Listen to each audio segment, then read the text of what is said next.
আসসালামু আলাইকুম ওয়া রাহমাতুল্লাহি ওয়া বারাকাতুহু। প্রিয় বন্ধুরা, আপনারা আমার হাতে এই যে গাছটি দেখছেন, খুব চমৎকার ঔষধি গুণ সম্পন্ন গাছ।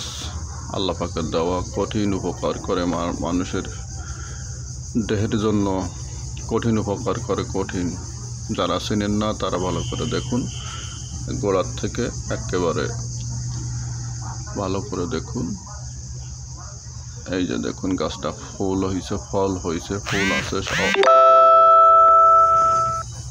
কিন্তু ফল আছে প্রচুর পরিমাণে গাছটায়। ফল সহ গাছটা এখানে আপনাদের দেখাচ্ছি। এই ফল হচ্ছে কঠিন উপকারী।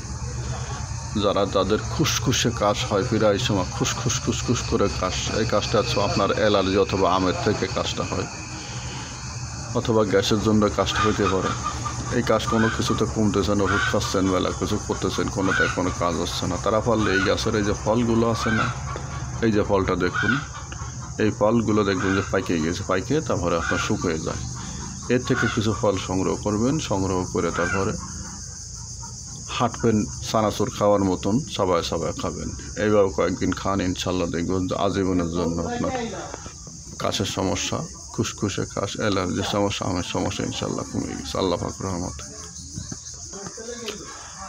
আরও একটা বলি, এই যে পাতাগুলো দেখছেন না, পারেন তো পাতা তুলে নিয়ে আসবেন, ভালো করে ধুয়ে পরিষ্কার করে কড়াইতে দিয়ে ভাজে ফেলবেন। ভাজে ফেলে এই পাতা গরম ভাতের সাথে যদি খেতে পারেন, ইনশাল্লাহ আপনার হাঁপানি, শ্বাসকাশ, খুপিং কাশ, মোটামুটি বিভিন্ন ধরনের কাশা আমাদের শরীরে, এই কাশের থেকে ইনশাল্লাহ আল্লাহ পাক আপনাকে রেহাই দেবে। কিন্তু কয়েকদিন গরম ভাতের সাথে খাবেন, ইনশাল্লাহ দেখুন উপকার পেয়ে গেছেন। আর যাদের হাঁপানির কোপ বেশি, প্রচুর হাঁপানি, শ্বাস নিতে মোটে পারেন না, কষ্ট হয়, মানে আগে পায়খানা প্রস্রাব হয়ে যায়, কাশের ঘাপানে এত দুর্বল হয়ে গেছে শরীর, তাদের জন্য এই গাছের গোড়াটা নেবেন।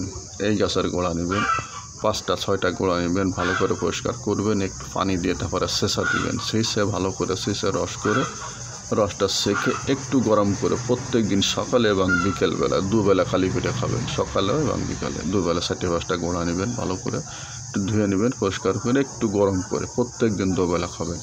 ইনশাল্লাহ এই নিয়মে খেয়ে যান, আল্লাহ পাক যদি চান আপনি অল্প দিনের মধ্যে সুস্থ হয়ে যাবেন আল্লাহ পাকের রহমতে।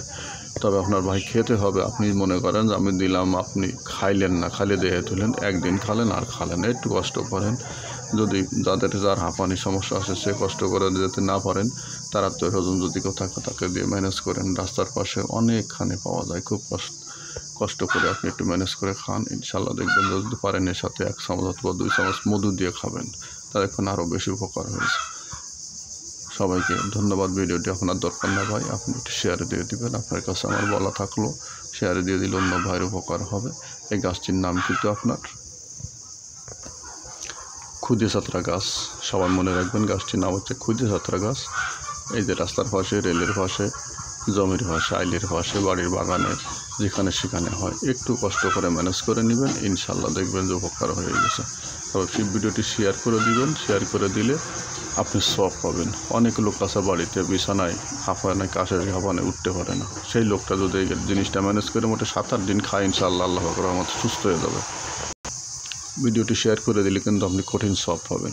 তবে নিয়মটা মনে রাখবেন, খাবেন কিন্তু 5-7টা গোড়া নিয়ে। একটা গোড়া খাইলে কিন্তু ভাই কোনো উপকারে আসবে কি আসবে না তা আমি ঠিক বলতে পারবো না, কারণ এত সামান্য উপকার, এত কোনো কাজ হবে না। 8-10টা পারলে, চিকুন হলে 8-10টা নেবেন, মানুষ বড় হলে 5-6টা নেবেন, প্রত্যেক দিন দুবেলা করে খান, ইনশাল্লাহ উপকার পাবেন।